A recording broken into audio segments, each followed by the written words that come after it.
Hey, welcome back to the most innovative shipping container channel on YouTube. And behind me, we've got the staircase that is going to go on these two 20-foot high cube containers. And I touched on these containers briefly last night in a video I did, but there are a couple things I want to highlight. First of all, they're 20-foot high cube, which in the 20-foot container world are pretty uncommon. They're out there. You just don't see them a lot, and we don't deal with them a whole lot just because they're a little bit harder to get. Most customers, they walk in and the standard height 20 is fine. They do generally run about $500 more than a standard height container. So just a little background on 20-foot high cubes, and you rarely see them used. They're almost all brand new. I've had 20-foot high cube used before, but they're extremely uncommon. So if you want a high cube, you either go with a 40-foot or a new 20-foot.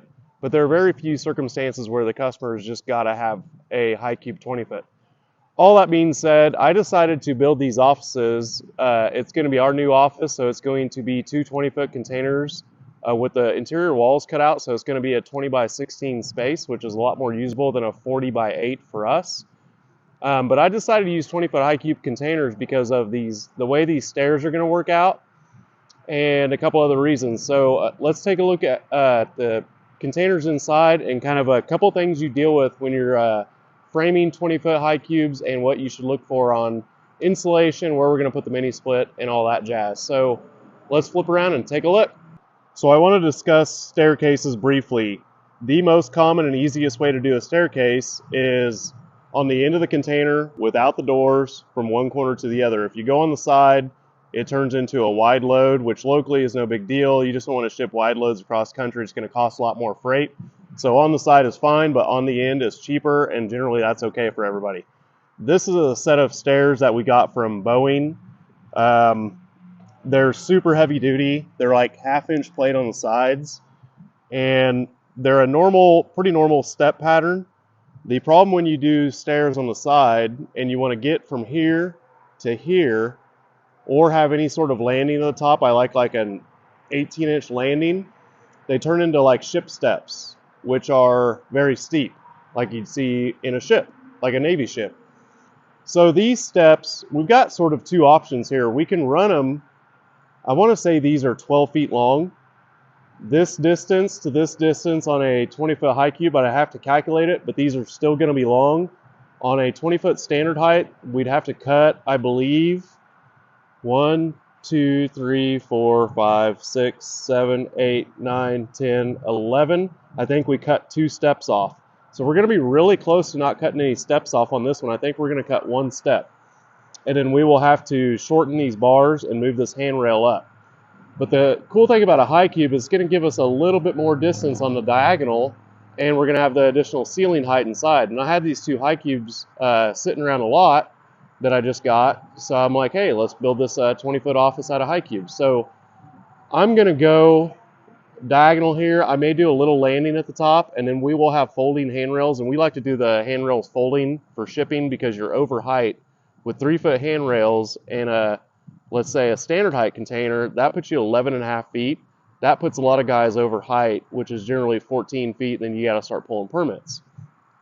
So I like to make the handrails folding with barrel hinges. That way we can ship this. So this will have the stairs here. I may have a little landing. The other option I thought of is we weld the stairs sticking off this container a little bit, but that's going to cause us to have to do a little landing on this container, and that really complicates everything quite a lot. So I think we're just going to go diagonal up here, have a short landing, cut 1 or 2 steps off, and call it a day. So this is going to have a deck on top. The back container will not have a deck. We're either going to do solar panels on that or stack another container on top so the customers can see kind of what we do. So you can see here, here's a high cube, here's the standard height. That extra foot makes a big difference. And especially interior wise, when you walk in, they feel way bigger. So here's the inside, just a typical 1-trip 20-foot high cube. When we are framing and insulating, we don't care how many vents these have. These aren't super optioned. They've only got 1, 2 vents, which is just a general lease spec container vent. When you buy a container, usually we're looking for a lot of vents. The more vents, the better. But these only have two, and that doesn't matter because we're going to insulate. So a couple of thoughts on framing and insulation. As I mentioned in previous videos, I like to frame with 2x3s. The problem is you can only get 8-foot long 2x3s, and this is about 9 feet tall. So we're going to have to rip 2x6s. Your other option is laying 2x4s flat, but those want to bow out when you spray foam, and they're kind of wonky even if you don't spray foam. So I like running the studs flat like they're made to run. So if you see someone laying studs flat, your walls are probably going to be kind of wonky looking and bowed out and in. The wood is not set to run that way. So I think we're going to rip 2x6s for this, or even 2x5s if we can find them, and do our studs the right way. The other option is using 8-foot long boards and building a mini frame at the bottom, or dropping your ceiling. I don't like the idea of dropping the ceiling because it's a high cube and we want to use all the height. So as far as how this is going to lay out, we're going to do a 120 mini split, 120 volt, 12,000 BTU. That's still going to cool and heat both these containers. We're going to do it in the middle of the back container, and those have 16-foot lines, so the outdoor unit will go right here, and the stairs will be on the other container. So all that jazz is on the other end of the container. We'll do a window here. This wall comes out. We'll do tabs on the top to bolt these together. We usually bolt together from drilling through this top beam, but since we're finishing the interior, that's not an option.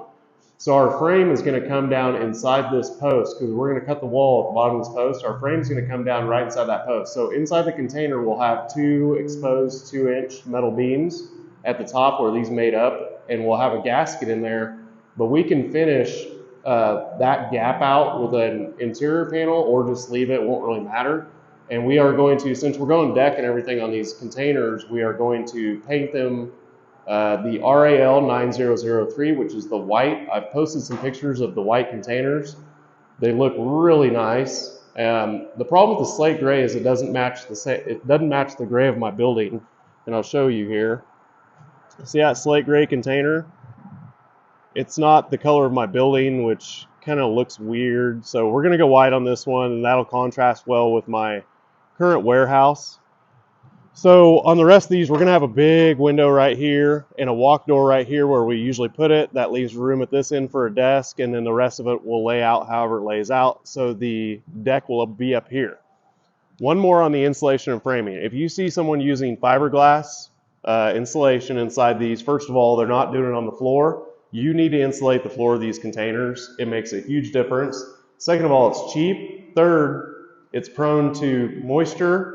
And if you get moisture in that insulation in a container, you got a recipe for mold. So if you see fiberglass insulation in a container, what other corners are they cutting? Do not buy it. It is the worst way to insulate these for a million different reasons.